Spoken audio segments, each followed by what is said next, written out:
Halo lur, jumpa lagi dan inilah Samsung SGH D500. HP yang sempat populer di masanya. Dirilis bulan Oktober tahun 2004 dengan membawa fitur unggulan terutama di sektor multimedia seperti punya resolusi kamera 1,3 megapiksel, ada LED flash, Bluetooth, bisa putar musik hingga video. Saking viralnya HP ini, dia dianggap mempopulerkan ponsel yang berkonsep sliding. Dan kabarnya, si Samsung ini terjual hingga 10 juta unit. Bahkan di berita lain mencapai 12 juta unit. Untuk sekelas brand Samsung di zaman dulu, yang kepopulerannya masih dibayang-bayangi oleh Nokia ataupun Sony Ericsson, itu adalah pencapaian yang luar biasa. Sebelum bahas lebih lanjut, saya ingin mengunboxing kotaknya dulu ya. Jadi bisa kasih lihat kelengkapan apa aja yang ada di dalam kotaknya. Untuk kotaknya sendiri polosan baik dari depan, samping-samping hingga belakangnya. Cuma ada logo Samsung aja. Oke, langsung aja dibuka ya. Ternyata langsung disambut buku panduan dan sebagainya. Plus ada CD-nya. Samsung emang beda sih, kalau brand lain kan biasanya HP dulu baru kitab-kitabnya belakangan. Nah inilah HP-nya. Untuk kondisinya masih cukup mulus, emang kalau yang mulus-mulus itu sedap dipandang ya. Oke, kita taruh dulu. Terus dapat baterai, kalau nggak salah kapasitasnya tuh 800 mAh. Cuma ini tertutup oleh segel Samsung jadi nggak kelihatan. Lanjut dapat charger ori Samsung dengan output 5 volt 0,7 ampere. Buat colokannya seperti ini ya. Jadi dia khusus beda dari yang lain. Kemudian ada headset, modelnya biasa aja sih, bukan in-ear. Untuk kualitasnya sudah saya coba tapi biasa aja. Tapi kalau cuma buat dengerin musik sambil nyantai masih oke lah. Justru yang saya suka tuh tampilan desainnya yang unik ya. Belum lagi colokannya ini juga beda. Jadi handset beda, charger juga beda. Udah nggak ada apa-apa lagi. Tapi kalau nggak salah tuh kelengkapannya kurang ya. Jadi Samsung juga memberikan speaker mini bentuknya seperti ini. Padahal ini keren loh. Sayang banget nggak ada di sini. Mungkin aja hilang di pemilik sebelumnya. Oke, langsung aja ke HP-nya. Di bagian depan ada earpiece sekaligus speaker, layar 1,9 in, logo Samsung, tombol navigasi beserta tombol-tombol lain. Kalau di slide ke atas ada tombol alphanumerik. Sisi kanan ada tombol shutter kamera. Di sampingnya ini ada port untuk headset, jadi tinggal digeser aja. Kemudian di sebelah kirinya ada tombol volume. Di sampingnya terdapat port inframerah. Sisi atasnya ada lubang untuk tali gantungan. Untuk bagian bawah ada mikrofon dan port charger. Terus di belakangnya ada tombol untuk buka kunci tutup belakang. Kemudian di sini ada model SGH D500, made in Korea by Samsung, nomor email, slot SIM card dan pin konektor untuk baterai. Untuk menampilkan kamera harus di slide ke atas dulu ya. Di sini ada kamera, cermin yang lumayan gede untuk membantu kita selfie, dan LED flash. Saya lupa bilang kalau baterai bawaannya ini drop parah ya, parah banget pokoknya. Bahkan untuk masuk ke menu pun cuma bertahan beberapa detik aja.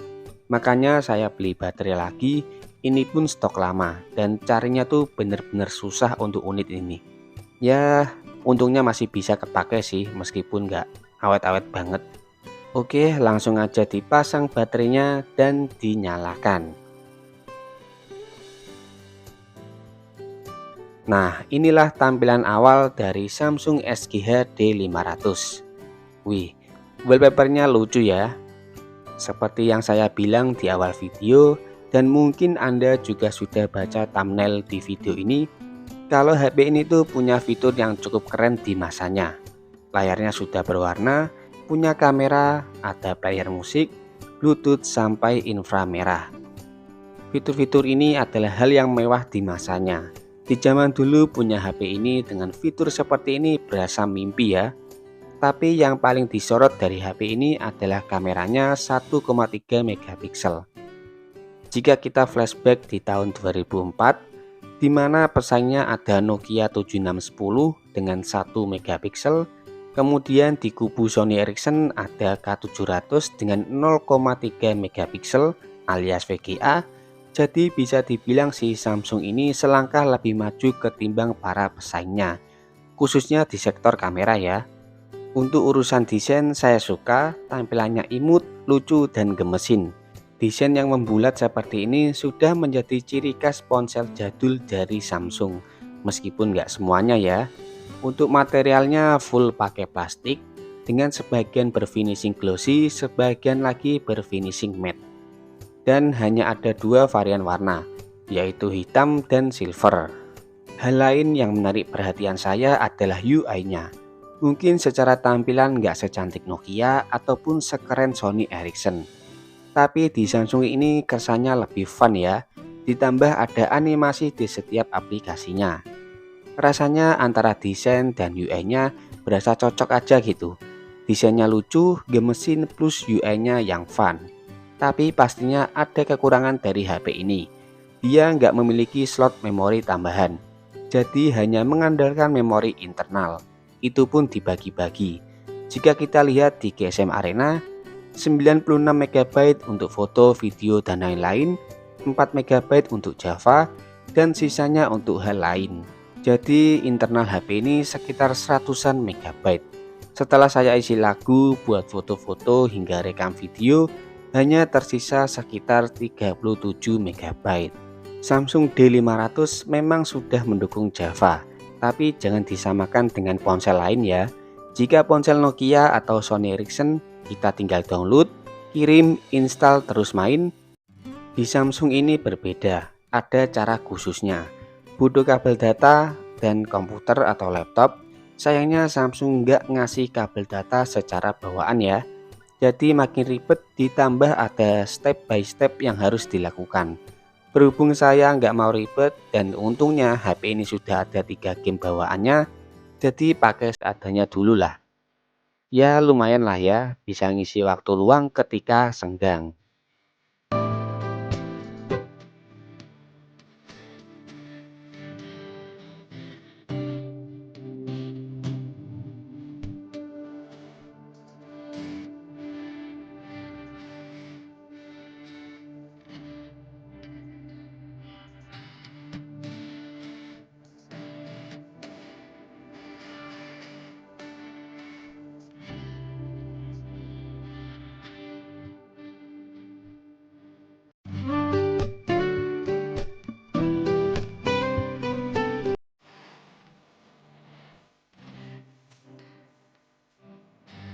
Di sektor musik tampilannya cukup bagus. Untuk settingannya cuma bisa play, pause, next, dan previous. Fitur lain nggak ada, intinya minimalis lah. Tapi di sisi lain dia punya speaker yang kualitasnya lumayan. Tergolong jernih, detailnya cukup aja, untuk bass dan powernya standar aja sih.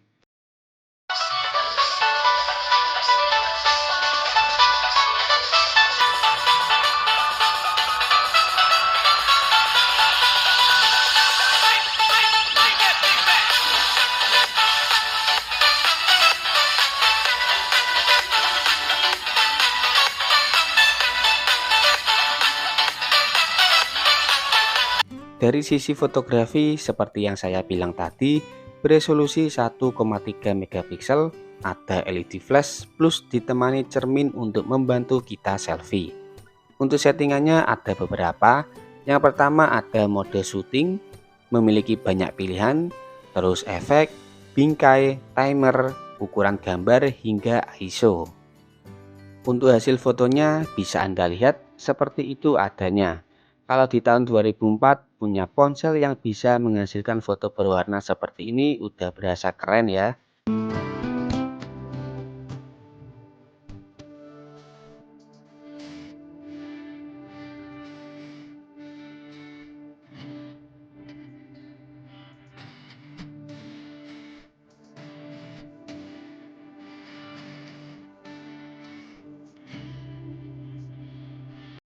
Ya, ini adalah hasil video dari Samsung SGH D500 dengan resolusi 1,3 megapiksel. Dia cuma bisa rekam video di 144p saja ya. Ya, beginilah hasil video dari ponsel di tahun 2005. Oke. Secara keseluruhan HP ini bagus, baik dari desain, build quality, ditambah fitur yang banyak. Tapi semua kemampuan ini dinodai dengan satu kelemahan, yaitu tanpa adanya slot memori tambahan. Jadi secara penggunaan memiliki batasan ya. Kita sebagai pengguna nggak bisa bebas isi lagu yang banyak, foto sampai video. Dan sepertinya Samsung sadar, makanya di generasi selanjutnya Samsung D600 dibekali slot memori micro SD. Bahkan di beberapa sektor ada upgrade yang cukup signifikan. Ya, itulah review HP jadul Samsung D500, HP yang sempat populer di zamannya. Terima kasih sudah menonton, selamat bernostalgia. Kita ketemu lagi di video selanjutnya dan matur suwun dulur.